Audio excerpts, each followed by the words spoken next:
High বন্ধুরা, আমি তোমাদেরকে বলেছিলাম কাজ কমপ্লিটের পর আমি আরও একটা ভিডিও দেব। আর হ্যাঁ, আমাদের কাজ কমপ্লিট হয়ে গেছে। আমি যেগুলো করেছি তোমাদের সাথে সেগুলো আমি শেয়ার করলাম। আর পুরো ডাইনিংটা আমরা সাজিয়েছিলাম সবাই মিলে। তোমরা যদি চাও যে পুরো ডাইনিংটা কেমনভাবে সাজিয়েছি তোমরা দেখবে কি কি করেছি, তাহলে অতি অবশ্যই কমেন্ট করো, সবটাই আমি শেয়ার করব তোমাদের সাথে। আর হ্যাঁ, একটা কথা না বললেই নয়, আমরা যাদের বাড়িতে কাজ করেছিলাম ওনারা খুবই ভালো মানুষ ছিলেন।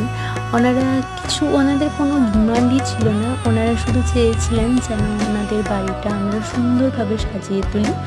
আর আমরা যথাসাধ্য তাই করার চেষ্টা করেছি। কেমন হয়েছে অবশ্যই কমেন্ট করে জানাবে। ভিডিও ভালো লাগলে ভিডিওটা একটু শেয়ার করে দিও। টাটা, সকলে ভালো থেকো, সুস্থ থেকো। আজকের ভিডিওটা এখানেই শেষ করছি।